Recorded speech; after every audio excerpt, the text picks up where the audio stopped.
우리가 삼손 이야기를 계속 다루고 있습니다만은요. 삼손은 우리가 아무리 생각해도 별로 잘한 것이 없는 사람인 것 같은데 이 사사 이야기 중에서 가장 많은 분량을 차지하고 있는 것을 볼 수가 있습니다. 13장, 그죠? 하나님께서 이스라엘 백성이 부러지지 않았음에도 불구하고 사사를 주시겠다. 전혀와는 전혀 다른 경우입니다. 그런가 하면 여러분 사사를 보십시오. 삼손의 모습을 생각할 때 14장을 보게 되면 무늬만 나실인데 그래도 하나님께서 성령으로 그를 감동하시는 것을 볼 수가 있습니다. 이게 참 잘 이해가 안 되어집니다. 14장을 봐도 마찬가지고 15장의 모습, 16장 초도를 보게 되어지면요. 삼손의 모습을 보면 모골이 속내에 있습니다. 이게 하나님의 사람 맞나? 평신도도 그렇게 안 할 터입니다. 도대체 그 사람의 기행이 왜 이럴까 하고 도무지 이해가 안 가는 사람이 삼손입니다. 16장 끝을 보시면요. 그럼에도 불구하고 하나님께서 삼손을 끝까지 붙드시고 사용하셔서 승리로 이끌리는 모습을 볼 수가 있습니다. 여러분들과 삼손을 지금까지 보았지만은요. 나실인으로 부르심을 받았음에도 불구하고 전혀 그의 삶에는 구별됨이 없습니다. 그죠? 무엇 때문에 하나님께서 그를 사사로 세우십니까? 블레셋 사람의 손에서 이스라엘 백성을 말하고요. 구원하라고 그를 사사로 세우심에도 불구하고요. 그의 마음속에는요. 블레셋 사람의 손에서 이스라엘 백성을 구원하고자 하는 마음이 1%도 없는 것을 우리가 보게 되었습니다. 순전하게 사사로운 감정을 가지고 블레셋 사람을 대하는 것을 볼 수가 있습니다. 그럼에도 불구하고 여호와 영이 갑자기 삼손에게 임하심으로 말미암아 블레셋을 치는 귀한 모습을 보면서요. 참 하나님도 신기하지만은 삼손이라는 인물도 신기한 것을 우리가 알 수가 있습니다. 삼손의 치명적인 단점이 있어요. 뭐냐면 진짜 하나님의 부르심에 사로잡혀서 일한 적이 없다는 사실인 것입니다. 결혼식 때 수수께끼를 내었어요. 그죠? 사사로운 이야기를 수수께끼로 만든 인물이니까 굉장히 지혜로워요. 그러니까 이 삼손의 우인 30명이 집단 지성을 이용해서도요. 그 수수께끼를 풀 수가 없으니까 삼손의 아내를 들고 갔습니다. 밤새도록 삼손의 아내가 울부짖으니까 삼손이 마지막 날 밤에 어쩔 수 없이 토해냈습니다. 그랬더니 보러 가서 일러주었습니다. 수수께끼를 맞추었습니다. 그래 막 그 길로 화가 나가지고 올라가서는요. 블레셋 사람은 30명을 쳐죽이고 속을 그도 다 뺏겨 와가지고 벌금을 다 내었습니다. 그리고는 화가 나서 온다 간다 말도 하지 않고 자기 집으로 가버렸습니다. 14장 20절이 어떻게 끝나는가 한번 보십시다. 우리가 14장을 지난 수요일에 생각했습니다만 14장 20절 여러분 성경 한번 보시기 바랍니다. 같이 읽겠습니다. 시작. 삼손의 아내는 삼손의 친구였던 그의 친구에게 준바되었더라. 결혼식이 파토가 되고 말이죠. 그리고는 온다 간다 말도 하지 않고 이 삼손이 자기 집으로 가버렸어요. 그러니까 자기 장인 어른이 말입니다. 이랬다는 우리 딸이 청산과부 되겠다 싶은 생각이 들었는지 모르지만은 막 자기 딸을 갖다가 삼손의 우인으로 왔던 한 친구에게 주어버리고 만 것을 볼 수 있습니다. 그런데 오늘 본문은 어떻게 시작하게 되었습니까? 1절 한번 보시기 바랍니다. 이제 문제의 발단입니다. 우리가 15장을 가만히 읽어보면요. 하나의 단편 소설 같은 이 문장의 구조가 굉장히 치밀합니다. 문제의 발단, 전개, 절정, 결말. 쉽게 말하면 여러분 국어 시간에 있던 기성전결의 논리가 그대로 여기에 적용되어 있습니다. 짧은 단편 소설과 같은 이야기입니다. 성경을 우리가 말 읽으면요. 글을 잘 쓸 수 있는 지혜가 있습니다. 성경의 논리를 따라서 글을 쓰자 하면요. 그 제대로 된 글이 나올 수 있습니다. 왜냐하면 성경은 문학적인 작품은 아니지만요. 굉장히 치밀한 논리로 구성되어 있다는 사실을 우리가 알 수가 있습니다. 조금만 우리가 상상력을 발휘하시면요. 성경 속에 있는 그 논리들을 우리가 이해하면 참 지혜로운 책이라는 사실을 우리가 깨닫게 되는 것입니다. 먼저 우리가 문제의 발달을 좀 생각해 보십시다. 1절 한번 보시겠습니다. 시작. 얼마 후 밀거둘 때에 삼손이 염소 새끼를 가지고 그의 아내에게로 찾아가서 이르되 내가 방에 들어가서 내 아내를 보고자 하노라 하니 장인이 들어오지 못하게 하고 그랬습니다. 얼마 후에 한참 후를 말하는 것입니다. 그걸 밀 거둘 때니까 보통 여러분 시골에서 농사 짓는 사람들은 언제 결혼식했죠? 요즘은 사실 한 달에도 결혼합니다. 에어컨이 있으니까 말입니다. 우리가 어릴 때는 꼭 12월, 1, 2월, 그죠? 한 3개월에 걸쳐서 결혼식을 올렸던 거예요. 그때 막 교회가 제일 바쁠 때입니다. 크리스마스 행사도 해야 되죠. 연말 연체 있어야 되는데 결혼식까지 겹쳐놓으면 교회가 정신이었죠. 농한기에 결혼식을 다 했습니다. 그러니까 그때도 농경시대니까 그죠? 아마 삼손도 1, 2월, 12월 그죠? 그 정도에서 결혼했을 것 같아요. 그리고 언제 지금 삼손이 다시 딥나에 있는 자기 아내로 찾아갑니까? 언제죠? 여러분 보십시오. 얼마 후 언제입니까? 밀 거둘 때. 여러분 밀농사가 언제 합니까? 오리 거두고 그죠? 오리보다 조금 밀을 늦게 거두거든요. 여러분 어릴 때 농사 지어봐서 알지 않습니까? 그러니까 적어도 5월 말 그죠? 6월 달은 됐을 것이다 하고 우리가 짐작해 볼 수 있습니다. 1, 2월 달에 결혼했다면 이제 시간이 얼마나 흘렀습니까? 한 4, 5개월 정도 그죠? 흘렀지 않습니까? 한참 지납니다. 이제 삼손의 마음이 좀 풀렸습니다. 왜 삼손이 화가 났냐면요. 이 삼손의 친구들이 자기 아내를 바꿔가지고 수수께끼의 답을 알아냈거든요. 그걸 갖다가 또 보러 가서 자기 우인들에게 일러줬니, 동족들에게. 그러니까 삼손의 생각에는 자기 아내가 자기보다 자기 동족을 더 사랑한다는 생각이 드는 거예요. 이게 시기 질투가 생긴 거예요. 그래서 화가 난 것입니다. 그래서 브레일 사람을 죽이고는 자기 집으로 가버렸어요. 이제 돈이 다 삭히고 문제가 어느 정도 해결됐다 싶으니까 삼손이 말입니다. 어떻게 했습니까? 염소 새끼를 가지고 그의 아내에게로 찾아갑니다. 그 당시에 염소 새끼를 가지고 찾아간다는 것은 요즘으로 말하면 나야반지 하나 만들어가지고 그죠? 간다 그 말인 것입니다. 화평을 위해서 화목을 위해서 이제 다시 화해하고 제대로 살아보자. 그런 의도가 있겠죠. 그죠? 그래서 내려갔습니다. 그런데 장벽이 하나 생긴 것을 볼 수가 있습니다. 보십시오. 1절 그의 아내에게로 찾아가서 이르되 내가 방에 들어가 내 아내를 보고자 하니 법적으로는 분명히 아내와 남편이거든요. 그죠? 그러니까 남편이 아내 보러 왔습니다. 그런데 여러분 장인이요 못 들어온다는 겁니다. 다 막아서 가지고 자기 신방에 들어가지는 못하게 합니다. 왜 그러는 것입니까, 여러분? 우리가 답을 알고 있습니다. 그죠? 14장 20절에 이미 뭐라고 했습니까? 삼손이 혼자서 화를 내서 자기 집에 가버렸으니까 이 결혼이 파도난 줄 알고 그죠? 장인들은 생각에는 내 딸을 평생 청산 가부로 둘 수가 없으니까 그냥 자기 우인으로 왔던 친구 중에 한 사람에게 그냥 줘버린 거죠. 그러니 못 들어간다고 하는 것이. 사실을 설명하고 그 다음에 이유를 설명하고 그 다음에 하나의 제안을 하는 것을 볼 수가 있습니다. 여러분 삼손은 힘이 세니까 삼손의 장인어른이 완력으로 가지고 삼손을 못 이긴다는 사실을 잘 알고 있습니다. 2절 한번 보시길 바랍니다. 2절 이르되 내가 그를 심히 미워하는 줄 알고 그를 네 친구에게 주었노라. 그의 동생이 그보다 다름납지 아니하냐 청하노니 너는 그를 대신하여 동생을 아내로 맞이하라. 세 가지 상황 설명이 나옵니다. 한번 따라합시다. 그를 네 친구에게 주었다. 네가 들어오면 안 되는 이유가 뭐냐면 이미 주었다는 거예요. 다른 남자에게 주었다. 네 친구에게 주었다는 거죠. 네 친구가 누구죠? 외국 사람이니까 삼손이 브레셋의 입장에 보면요.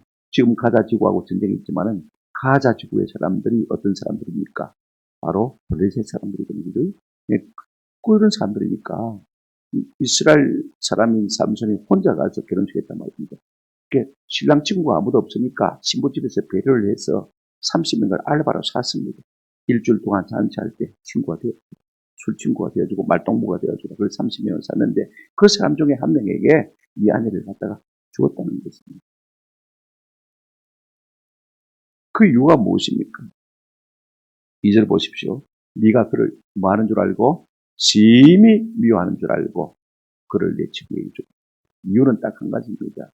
그를 심히 미워한다.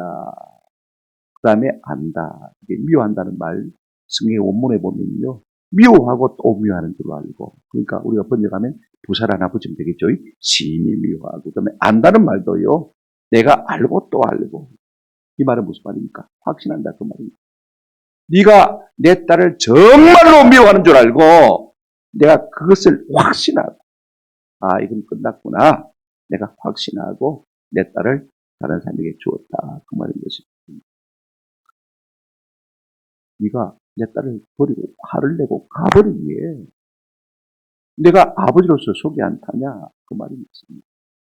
청산 과부로 둘 수도 없고 내가 그냥 다른 남자에게 줬다. 이실을 직고라는 것을 볼 수가 있습니다. 여러분 참 생각해 보십시오. 법적으로 아내인데 그죠? 그러면 아무리 화를 내고 하더라도 딥나에서 소라 삼손의 집까지 얼마입니까? 몇 킬로 정도 될까요? 20km입니다. 그죠?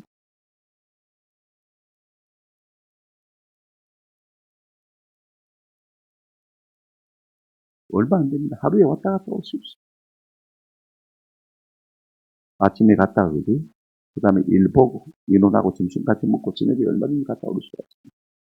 와 그랬는데 자초지종을 들어보고 우짤끼냐고 물어보고 안 살기가 얼마든지 하루 와서 일 보고 올 수가 있습니다. 그럼에도 한 번도 물어보지 않냐고 자기 생각만 가지고 그죠? 딸을 갖다가 줘버립니다. 그러니까 여러분 장인 어른에게도 잘못이 있습니까 없습니까? 잘못이 있죠. 사람이 그렇게 하는 건 아니지 않습니까? 아무리 머리가 나쁜 사람이라 할지라도 앞뒤는 우리가 알아야 되지 않겠습니까? 자기도 미안하니까 그래서 어떤 제안을 합니까? 2절 끝에 한번 보시기 바랍니다. 그의 동생이 그보다 더 아름답지 않느냐 청하노니 너는 그를 대신하여 동생을 아내로 맞이하라. 참 그럴듯한 이야기입니다. 그럼에도 불구하고 미봉집입니다. 왜냐하면요. 삼손이 사랑하는 건 누굽니까? 그의 언니거든요. 이건 처제가 아니지 않습니까? 그 다음에 처제한테 물어봤습니까? 이 형부한테 시집 갈래? 물어라. 뭐 그 당시에 문화가 그렇다 할지라도 말입니다. 이것은 미봉책에 불과한 것을 볼 수가 있습니다. 이렇게 모든 상황을 설명하고 그 이유를 설명하고 그 다음에 더 나은 제안을 합니다만은요. 삼손이 그걸 받아들입니까? 생각해 보죠. 자녀들은. 그랬습니까? 3절 보십시오. 어떻게 했습니까? 삼손이 그들에게 이르되 이번엔 내가 블레셋 사람들을 해할지라도 그들에게 대하여 내게 허물이 없을 것입니다. 아니 아무리 장인어른이지만 법적으로 결혼을 해서 내가 결혼 지정함을 내고 장가를 들었으니까 마누라는 내긴데 왜 당신이 마음대로 또 팔아먹었냐 그 말인 것입니다. 당신이 잘못한 것이 틀림없다. 그러므로 내가 이제 블레셋 사람들에게 악을 행할지라도 한다는 말은 악을 행할지라도 그 말이거든요. 악입니다. 악을 행할지라도 그들에 대하여 내게 허물이 있다 없다. 당신들이 잘못했으니까 당신들이 둘러서는 것이 마땅하지 않느냐. 지금 그렇게 말하고 있는 것을 볼 수가 있습니다. 너희가 내게 손해를 입혔으니까 나도 손해를 입히겠다. 그 말입니다. 너희가 내게 악을 행했으니까 나도 악으로 보복하겠다. 그 말인 것입니다. 여러분 힘이 있는 사람은 종종 이렇게 자기 힘을 사용하는 것을 볼 수가 있습니다. 분노를 일하는 방법으로 수단으로 삼는 것을 볼 수가 있습니다. 내가 힘이 있다고 생각하면 항상 화를 냅니다. 그렇죠? 그렇지 못한 사람에게 항상 화를 내서 윽박지르려고 하는 것을 볼 수가 있습니다. 삼손은 자기가 힘이 있으니까 말입니다. 장인어른 이제는 윽박지르는 것을 우리가 볼 수가 있습니다. 이 일이 어떻게 전개되어집니까? 이제는 두 번째로 문제의 전개를 생각해 보십시다. 그래 이제 내가 반드시 보복하겠다 해놓고는요. 삼손이 어떻게 힘으로 응징하는지 그들을 보복하는지 우리가 한번 살펴보시겠습니다. 4절 보시기를 바랍니다. 삼손이 가서 요 300마리를 붙들어서 그 꼬리와 꼬리를 메고 회를 가지고 그 두 꼬리 사이에 한 회를 달고 여러분 삼손이 보복을 선하자마자 즉시로 어떻게 했냐면 여우를 잡으러 갔습니다. 그래갖고는 꼬리에다가 꼬리를 물고 그 꼬리 사이에다가 뭘 달았습니까? 횃불, 회를 달았습니다. 거기다 불만 붙이면요 가관이 아니겠죠. 나중에 보면 우리가 5절에 그래가지고 거기다 회에다 불을 붙여가지고 지금요 밀거두대 아닙니까? 그죠? 밀거두대 올라왔으니까 밀추수대입니다. 우리로 치면 가리죠. 그죠? 논밭에 다 밀어 넣었더니 말입니다. 그것들이 막 싸돌아다니면서 내죽겠다고 다니면서 도망치면서 말입니다. 온 논밭에 과수원에 불을 다 질러버렸습니다. 이 모습을 보면서 삼손이 힘도 세지만은요, 성령이 함께 하시니까 지혜도 있다 싶은 생각이. 여러분 한번 보십시오. 그 이유가 두 가지입니다. 하나는 타이밍이고 하나는 방법론입니다. 여러분 타이밍이란 면에서요 참 중요합니다. 이제 네가 내 안에 내 재산을 손해보였으니까 내가 너그 재산에게 손해를 보이겠다. 지금 밀 거둘 때입니다. 그죠? 그러면 가장 재산에 손해볼 수 있는 방법이 무엇입니까? 밀 추수 때니까. 추수 때니까. 여러분 그걸 갖다가 싹 불질러 버리면 1년 농사가 다 망가지는 거죠. 쉽게 말하면 요즘으로 치면 너 공장에 내가 불질러 버리겠다. 불질러 버리겠다. 그러면 뭐 공장이 쫄딱 망하는 것이죠. 그죠? 1년 농사 지난 게요. 쫄딱 망하니까 내가 불질러서 내가 보복하겠다. 이 생각하는 것조차가 참 지혜롭습니다. 그런가 하면 방법론입니다. 삼손이요. 혼자서 횃불을 만들어가지고 불사질러 다닌다면요. 얼마나 많은 논밭에 불을 쏴질러 수 있습니까? 한번 생각해 보십시오. 몇 논밭 안 질렀어. 그죠? 블레셋 사람들이 잡혀가지고 아마 끌려가서 눈 빼이고 먼저 지뢰 죽었을 것입니다. 근데 참 미안한 것은요. 이 삼손이 지가 직접 지르지 아니하고 여우를 갖다가 잡아가지고 그죠? 꼬리에 꼬리를 묶어가지고 그 사이에 회를 달아가지고 그 다음에 불을 붙여가지고 이 밀밭 사이로 밀어 넣어보니까 이것들이 죽겠다고 달아갑니다. 그리고요, 여러분 여우는요, 뭐 여우가 객관 아닙니까? 불난 곳에 절대로 안 갑니다. 앞에서 불을 지르고 있으면요, 불이 다가오고 있으면 다른 밭으로 쫓아가 버립니다. 그죠? 그러니까 또 다른 밭에 또 불이 붙는 거예요. 그러니까 삼손이 방법론적 면에서 참 지혜롭다 싶은 생각이 듭니다. 그런데 우리가 한 가지 알아야 될 것은 여기 여우라고 번역했습니다만 여우 300마리 같은 괴까지만 여우는요 집단 생활 안 합니다. 한번 보실까요? 여러분 그림이 나왔는데 어느 게 여우고 어느 게 자칼일까요? 위에 그림 아래.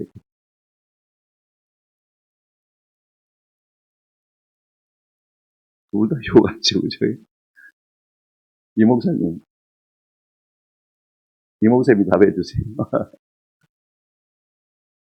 위에가 뭐죠? 여우, 밑에가 자칼. 막 그럴 거예요. 뭐 저도 잘 모릅니다만은요. 예. 이 목사님 맞죠? 답이 없는데 위에 기 자칼입니까? 예, 제가 잘못 이야기했네요. 자, 위에가 자칼이고 밑에가 여우를 한번 다시 보여드릴게요. 여우를 한번 예, 예 이게 여우랍니다. 예, 저는 밑에 기 자칼인 줄 아는데 밑에 기 여우라고 그래요. 하여튼 비슷한 객가침성입니다. 그죠? 그런데 여우는 집단생활을 안 합니다. 자칼이 집단생활입니다. 만약에 여우를 300마리 잡으려면요. 하루에 한 마리 잡으면 1년 걸립니다. 그죠?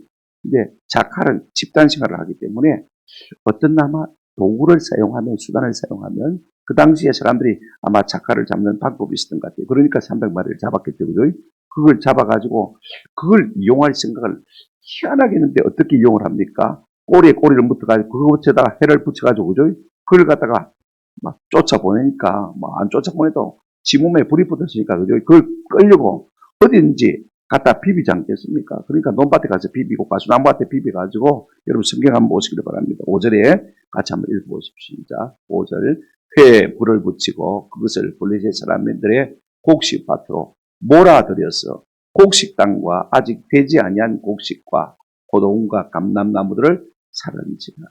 이게 막 꼬리에 불이 붙어나니까 내 죽겠다고 쏟아닙니다. 그죠? 그러니까 막 온 들로 막 바손으로 막 쏟아니니까 막 이게 300마리 두 마리씩 묶었으니까 150장입니다. 그죠? 온 블레셋 돌판을 갖다 쏟아녔으니까 여러분 어떻겠습니까? 아마 성한 곳이었을 건데 어느 정도로 성한 것이 없느냐면요. 보십시오. 곡식 땅과 이미 곡식을 비워서 낚아리로 쌓아놨습니다. 쌓아놓은 곡식 땅도 마찬가지고 아직 배지 않냐고 서 있는 곡식도 마찬가지고 그 다음에 심지어는 포도원과 감람나무도 다 불사가 되었어요. 참 대단합니다. 이처럼 사람들이 지혜가 있습니다. 여우과 객갈은요, 불이 붙은 곳에는 안 갑니다. 그러니까 불이 없는 곳으로만 도망가니까 지 몸에 불이 붙었으니까 말입니다. 그러니까 불이 없는 곳으로 다 싸지를 다니면서 불을 지른 것을 볼 수가 있습니다. 그러니까 온 블레셋의 논밭이요, 삽시간에 불바다가 된 것을 볼 수가 있습니다. 그렇게 보복을 하더라, 그 말인 것입니다. 그랬더니 블레셋 사람이 또 가만히 있습니까? 6절 한번 보시길 바랍니다. 이 블레셋 사람들이 이르되 누가 이 일을 행하였느냐 하니 사람들이 대답하되 딥낫 사람의 사이 장인이 삼손의 아내를 빼앗아 그의 친구에게 준 까닭이라 하였더라. 블레셋 사람들이 올라가서 그 영과 그의 아버지를 마더라 불사르더라. 도대체 어느 놈이 불사르렸는가? 1년치 농사가 다 타버렸으니까 여러분, 우리 같아도요, 아마 물불을 안 가르칠 것까지, 막 화가 머리 끝까지 치밀어 올라가지고, 한마디만 타도 막 애가 타는데, 그죠? 1년 농사가. 온 논밭을 다 불질러 버렸으니까요. 여러분 한번 생각해 보세요. 대답이 사람들이 그러면서 자꾸 묻고 다닙니다. 미알료가 되는 거 보니까요. 보는 사람마다 어느 놈 이랬노, 막 서로 막 대대하면서 막 물어 다닙니다. 그랬더니 삼손 말고 누가 있겠어요? 와 그랬는데, 그러니까 대답이 무엇입니까? 삼손의 장인이 삼손의 아내를 갖다가 다른 사람에게 주버려요. 그래, 열받아 그랬다. 이 블레셋 사람들도요, 착한 사람들입니다. 우리 같으면요, 그랬거나 말거나 삼손을 잡아가 죽지 않겠습니까? 그랬더니 제일 먼저 그들이 한 까닭이 무엇입니까? 한 일이 무엇입니까? 제일 밑에 보시면, 6절 제일 밑에 보시면 블레셋 사람들이 올라와서 그 여인과 그의 아버지를 뭐 했다? 불살랐다. 여러분, 삼손이요, 불을 지르고 다녔으면 몰려가서 당장에 잡았을 텐데, 말 못하는 짐승 자칼이 쏘다니면서 불을 붙이고 다녔으니까요. 누가 그랬는지, 누가 불을 지는지 처음에는 몰랐습니다. 그럼 어떻게 하면 삼손을 잡을 수 있는데, 그랬더니 머리 좋은 사람이 그랬을 것입니다. 삼손 아내를 갖다가 딱 잡아놓으면 삼손이 나타날 겁니다. 그렇습니다. 그러니까 이 블레셋 사람들이 가서 어떻게 했습니까? 삼손의 아내와 여자가 먼저 나옵니다.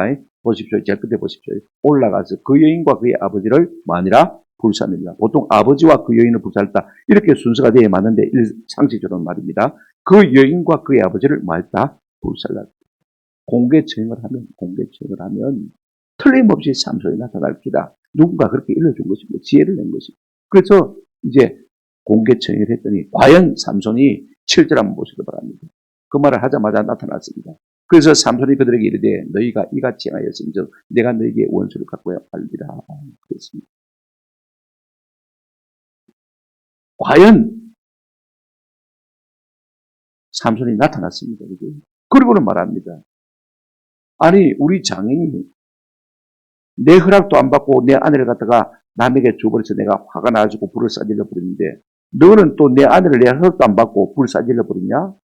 그럼 나도 너한테 보복하겠다. 지금 계속해서 보복하겠다. 그 말을 하고 있는 것을 볼 수가 있습니다. 누가 해간 대로 내가 갚아줄게. 내 재산이 내 아내를 갖다가 손해보였으니 너희 재산을 내가 빼앗은 것이고 내 아내를 너희가 불사를 죽였으니 너희 생명도 내가 없애겠다. 지금 큰 소리 치고 있는 것을 볼 수가 있습니다. 그래서 여러분 8절에 어떻게 합니까? 참 미안해요. 우리가 보기에는요. 지 안에 하나 죽었는데 그죠? 그런 사람 한 사람 죽이면 되지. 자, 8절 한번 읽어보시겠습니다. 시작. 블레셋 사람들의 정광이가 넓적다리를 크게 쳐서 죽이고 내려가서 에단 바위 틈에 머물렀더라. 그랬습니다. 삼손이 여러분 블레셋 사람의 정강이와 넓적다리를 크게 쳐서 죽였다. 이 말은 본문에 보면 정강이 위에 다리, 정강이 위에 다리입니다. 이걸 조금 우리가 정확하게 표현하면 생식기를 쓰다는 것입니다. 남자들을 죽였다면 고추를 쳐서 죽였다는 말입니다. 죽겠다고 죽인 것입니다. 이게 관용어구인데 우리가 뭐 관용어구라면요 그렇지 않습니까? 눈꺼풀이 천근만근이다. 여러분 눈꺼풀이 어떻게 천근만근입니까? 무슨 말이죠? 졸려 죽겠단 말이죠. 그죠? 이게 관용어구 아닙니까? 그죠? 자, 무슨 말이냐면 정강이와 넓적다리를 크게 쳤다는 말은요. 한번 더 합시다. 잔인하게. 난폭하게. 그래서 우리가 세번역 성경이나 현대인의 번역 같은 것을 보면 뭐라고 번역했느냐면 이렇게 번역했습니다. 닥치는 대로 마구 인정사정 없이 인정사정. 삼손이 뭐 자기 아내가 불타 죽었으니까요. 자기도 열받은 것입니다. 그대로 보복을 하는데 닥치는 대로 마구 인정사정 없이 크게 쳐서 죽이고, 여기 크게 갑도라는 말은요 많이 크게 이런 뜻을 가지고 있는데 이게 얼마를 주겠다는지 잘 가늠하기 어렵습니다. 그죠? 숫자가 정확하게 나와 있지 않으니까 잘 모르겠습니다만은 300명, 500명은 안 되겠습니까? 그죠? 많이 쳐서 주겠다. 그렇게 말하고 있는 것을 볼 수가 있습니다. 여러분, 보복이 계속해서 보복을 줍니다. 아무리 우리가 생각해도 하나님의 사람이 이럴 수가 있습니까? 하나님의 사람이 이럴 수가 있습니까? 싶은 생각을 우리가 하지 않을 수가 없습니다. 그 일을 저지를 놓고는요, 자, 보십시오. 이 삼손이 어떻게 합니까? 다시 유다 땅 에담으로 올라와서 에담 바이텀 동굴에 머물렀더라. 혹시 이 목사님 지도 찾았습니까? 자, 보실까요? 딥나가 지금 제일 제가 볼 때는 왼쪽에 있습니다. 여러분도 왼쪽에 있겠죠, 그죠? 그 다음에 소라 약간 중간에 오른쪽, 그 다음에 레히 약간 오른쪽에 있고, 그 다음에 에담바이가 제일 오른쪽에 있죠, 그죠? 제법 40km 이상 될 겁니다. 왜냐하면 보십시오. 딥나에서 소라까지 아까 제가 몇 킬로라 했죠, 그죠? 20km라 했죠, 그죠? 그러니까 그 배쯤 되어지죠, 그죠? 그러니까 한 40km 될 것입니다. 40km면요 하루 종일 가야 되는 거거든요. 그래 이제 이 에담바이는 유다 땅이거든요, 그죠? 에담바이 유다 땅입니다. 아니 블레셋 사람을 쳐놓고는 도망오기는 어디로 왔습니까? 유다 땅 에담바이로 도망오면서 보여주었습니다. 삼손이 머리가 좋다는 것이요. 틀림없이 천면전을 벌일 것이다. 내 잡아 죽이려고 블레셋 군대가 몰려올 것이다. 그러니 블레셋에 숨어 있는 것보다는 내 혼자 당하는 것보다는 어쩌면은 내가 유다 땅에서 피하는 것이 훨씬 낫겠다. 그래서 유다 지파의 땅으로 간 것을 우리가 볼 수 있어요. 저기 보십시오. 이제 오른쪽 그림을 보시면 단 지파가 한가운데 노랗게 있습니다. 그 밑에 무슨 지파가 있습니까? 유다 지파의 땅이지 않습니까? 그 땅으로 지금 피난을 간 것을 우리가 볼 수가 있습니다. 무엇 때문에 유다 지파 땅으로 도망을 갔을까? 그래도 유다 지파는 믿음 있는 지파입니다. 영적 유다 지파니까. 그래도 나를 불쌍히 여기지 않겠나. 아마 그런 심상 가지고 이제 유다 땅 에담바이로 도망을 가는 것을 우리가 생각해 볼 수가 있습니다. 실제로 이제 일이 커졌습니다. 이제 문제가 절정 소설로 치면요. 절정 클라이막스에 오르게 되는 것을 볼 수가 있습니다. 삼손의 보복으로 말미암아서 갈등이 고조된 블레셋과의 문제가 어떻게 될까? 그랬더니 과연 우리가 미루어 짐작할 수 있는 대로 블레셋 사람들이 떼거리로 몰려와서 여러분 성경 보십시오. 지도 보시면 어디에 진을 쳤다고요? 레이에 진을 쳤다. 성경 한번 보실까요? 9절입니다.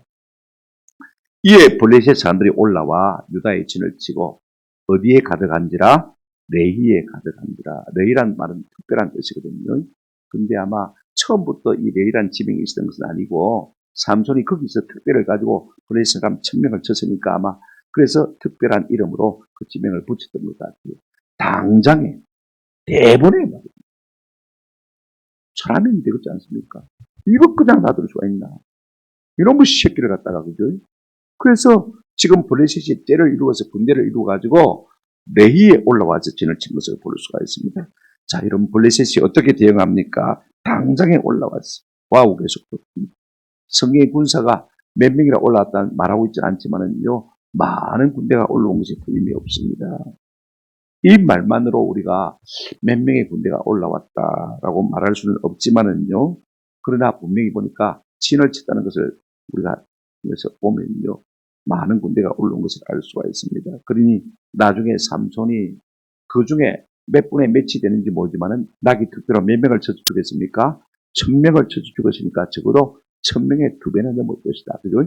2000명, 3000명. 유다 지파가 3000명 올라온 것을 보면 아마 3000 정도는 올라왔을 것이라는 짐작을 해볼 수가 있습니다. 자, 그런데 유다 지파가 자기 땅에 하필이면 블레셋이 이 삼손을 잡기 위해서 올라왔거든요. 에담바에 올라왔으니까 어떻게 합니까? 그러니까 자기들이 어떻게 나가서 이 문제를 협상을 해야 되잖아요. 그러면 유다 지파의 대처가 어떤 것인지 우리가 보십시오. 10절. 지금 유다 지파가 발표됐습니다. 블레셋 사람과 협상하려. 삼손과 협상하려. 삼손을 넘겨주라. 복잡해진 것을 볼 수가 있습니다. 자, 10절 한번 보시기 바랍니다. 유다 사람들이 이르되 너희가 어찌하여 올라와서 우리를 치느냐. 그들이 대답하되 우리가 올라온 것은 삼손을 결박하여 그가 우리에게 행한 대로 그에게 행하려 함이로다 하는지라. 지금 블레셋 사람이 와서 진을 치니까 큰일 났다 싶은 거예요. 무슨 전쟁에 이유가 있어야 될까 있는 거죠. 요즘에 이유 없이 치지만은요. 그때는 막 전쟁에 미리 이유를 말하고 선전 보고를 하고 그렇게 전쟁하는 것이 관습이기 때문에 무슨 이유 때문에 올라왔는데 물어보니까 너희를 치려고 전쟁하러 온 것이 아니는 것입니다. 삼손이 우리에게 엄청난 피해를 입었기 때문에 우리가 삼손만 잡아가서 삼손이 행한 대로 우리가 딱 갚아주려고 그에 왔다는 것입니다. 그러니 유다 지파 백성들로서는 한숨이죠. 다행이죠. 유다만 내어주면 되니까, 삼손만 내어주면 되니까. 여러분 사람이요. 복수를 하면 꼭 그만큼만 복수하는 게 아닙니다. 이빨 하나 빠졌으면 하나만 뺍니까? 두 개, 세 개. 눈깔 하나 빠졌으면 눈깔 하나만 뺍니까? 두 개, 세 개 빼야 됩니다. 오른팔이 부러졌으면 왼팔까지 다 뽀개버리는 것이 인간의 복수심 아닙니까? 지금 블레셋 사람들이 삼손에게 엄청나게 당했습니다. 그러니까 여러분 생각해 보십시오. 지금 이 블레셋 사람들이요. 삼손을 얼마나 배로겠습니까? 11절 이제 보시면 이제 유다 백성이 내려가서 중재를 하죠. 삼손에게 중재를 합니다. 유다 사람 얼마가 내려갔습니까? 3,000명. 누가 하나 잡으려고요? 삼손을 하나 잡으려고. 삼손을 하나 잡아서 블레셋 사람에게 넘겨주려고 몇 명이 내려갔습니까? 3,000명이 내려갔어요. 그래 에담바이텀에 있는 내려가서 삼손에게 이르되 너는 블레셋 사람이 우리를 다스리는 줄을 알지 못하느냐. 네가 어찌하여 우리에게 이같이 행하였느냐 하니 삼손이 그들에게 이르되 그들이 내게 행한 대로 나도 그들에게 행하였노라.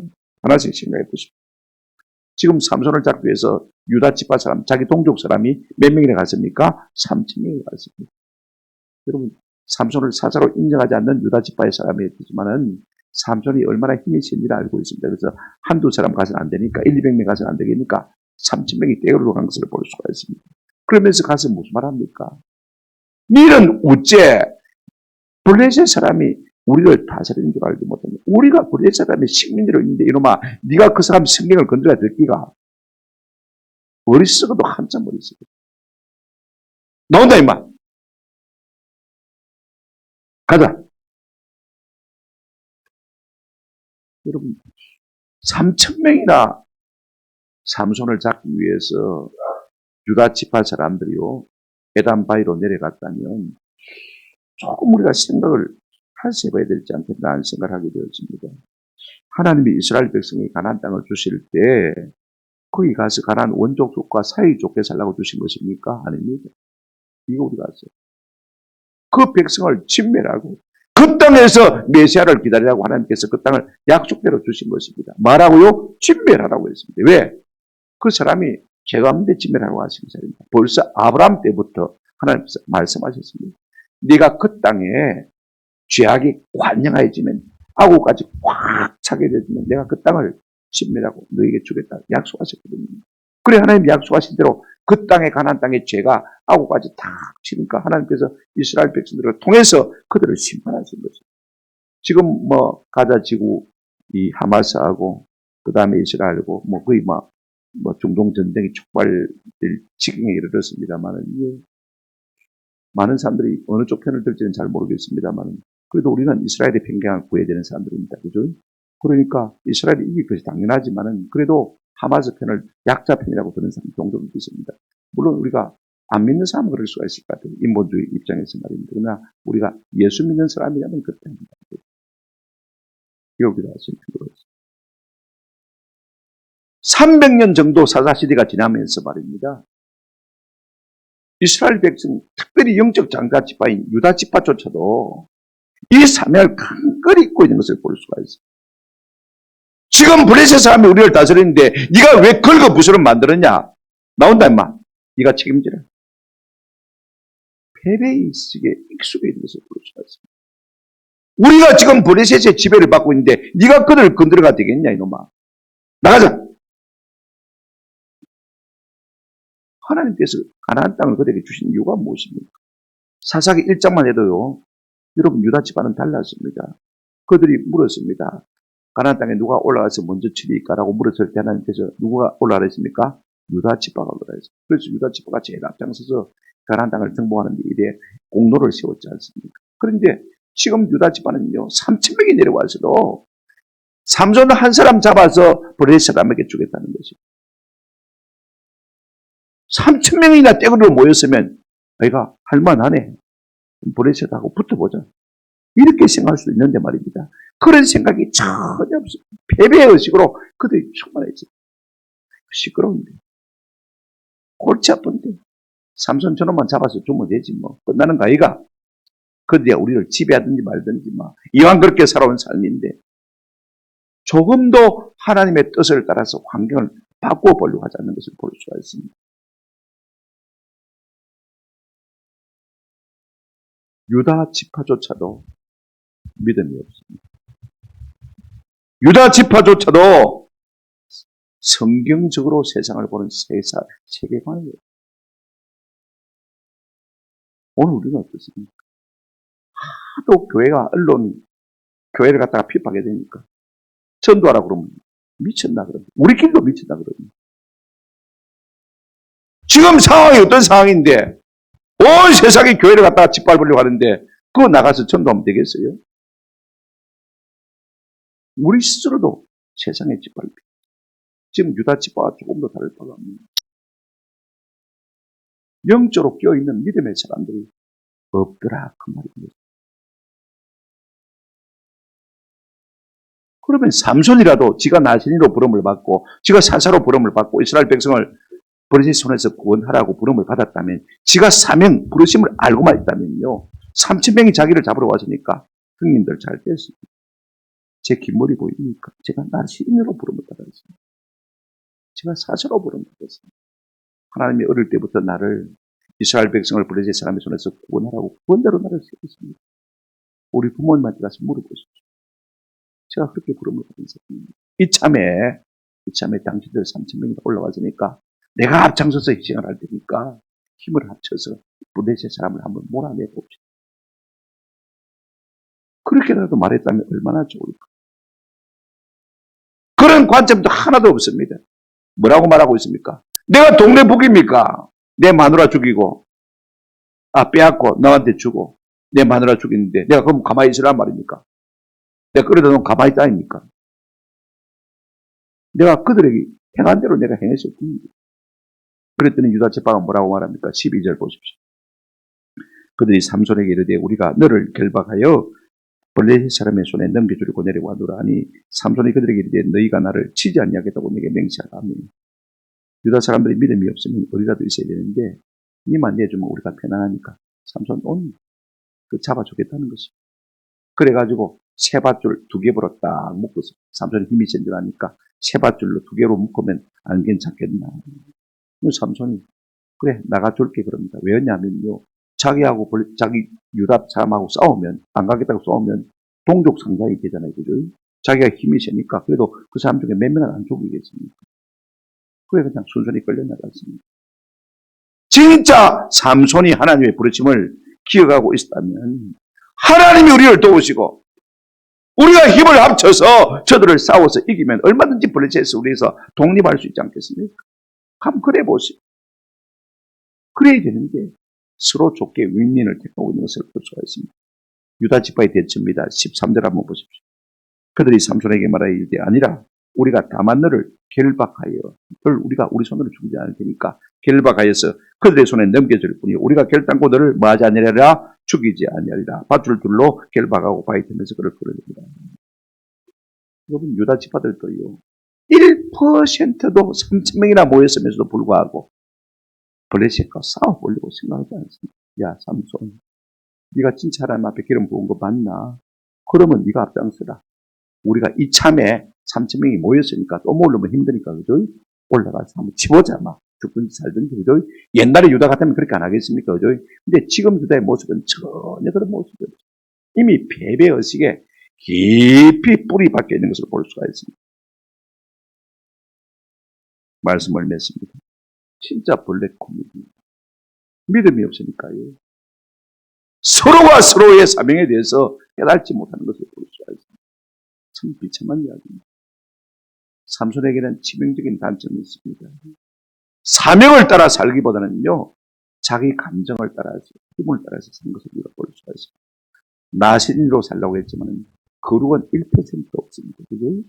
이스라엘 백성의 구원자로 사사로 살라고 했지만요, 블레셋 사람의 손에서 자기가 이스라엘 백성을 구원하려고 하는 1%. 자기 기분에 따라서 자기가 손해를 보니까 오히려 그들에게 원수 갚은 것 개인적인 보복밖에 없는 것을 볼 수가 있습니다. 그럼에도 불구하고 이 삼손의 기행은요, 블레셋 사람들에게 뭐가 되었습니까? 위협이 되었습니다. 많은 블레셋 사람을 친 것을 볼 수가 있습니다. 우리가 생각하기에는 삼손이 무슨 사사냐, 무슨 나세린이냐, 저리고도 하나님의 사람이냐, 우리가 얼마든지 비방할 수 있습니다. 그런데 진작 우리 하나님은요, 그 삼손 같은 기행에도 불구하고, 기이한 행동에도 불구하고 말입니다, 삼손을 통해서 하나님의 뜻을 이루어 나가신 것을 볼 수가 있습니다. 굉장히 사소한 감정에 의해서 움직이고 행동하고 자기 감정과 기분을 따라서 블레셋 사람을 치지만 그럼에도 불구하고 블레셋 사람을 물리치게 하시는 것을 볼 수가 있습니다. 여러분, 세계 최대의 점장인 발람을 통해서요, 하나님께서 하나님 자신이 어떤 분임을 갖다가 우리가 새벽에 묵상하고 있습니다만 말씀하셨어요.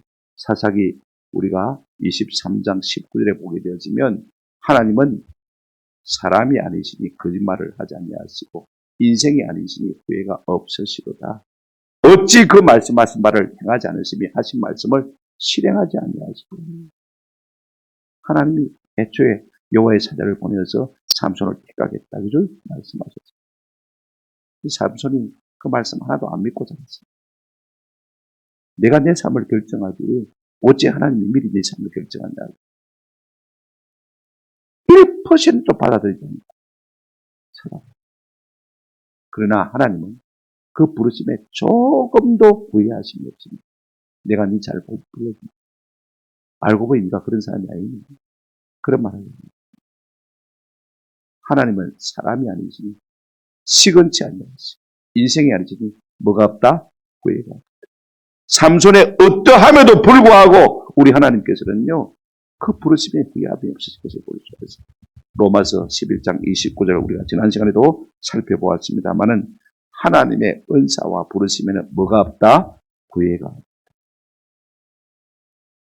우리 인생의 어떠함에도 불구하고 하나님은 반드시 하나님이 말씀하신 바를 이루어 하신 것을 볼 수가 있습니다. 물론 그렇게 하다 보니까 삼손의 삶에 고통은 다릅니다. 그죠? 순적기 하나님의 말씀에 순종했더라면 순적기 블레셋 사람을 이기고 참 좋은 사사가 될 수 있음에도 불구하고 그렇게 살지 못하니까 지도 많이 찌어듭니다. 지도 힘들었어요. 나중에 눈깔이 뽑히고 그죠? 맷돌을 돌리는 비참한 상태로 빠지게 되는 것 우리가 잘 알고 있지 않습니까? 그럼에도 불구하고 하나님은 그 부르심에는 뭐가 없다? 후회하지. 그렇다면 여러분 우리가 어떻게 결정해야 되겠습니까? 하나님이 한번 택하시고 우리를 부르셨다면 그걸 아는 사람이라면 우리가 버틸 것이 아니라 버틸 것이 아니라 어찌를 할 것이 아니라 내 마음대로 살 것이 아니라 지금이라도 하나님 앞에 돌이키고 그분의 뜻에 순종하며 사는 것이 합당한 것입니다.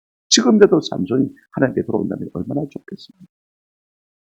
다음 시간에 계속해서 이 문제의 결말이 어떻게 되는지 우리가 생각하시면서 은혜를 받았으면 참 좋겠습니다. 우리의 어떠함이 아닙니다. 우리의 인생의 승리는요, 하나님의 어떠하심이 있는 것입니다. 아멘? 하나님의 신실하심이 있습니다. 내가 아무리 버틴겨도 하나님 우리를 결단코 놓치지 아니하실 것입니다. 반드시 그 뜻을 이루실 것입니다. 그런 것은 이 말씀 우리에게 희망이 되신 것입니다. 아멘? 그러므로 우리가 알아서 미리 하나님께 순종해 갈 수 있는 은혜가 있기를 주님의 이름으로 축원합니다. 아멘.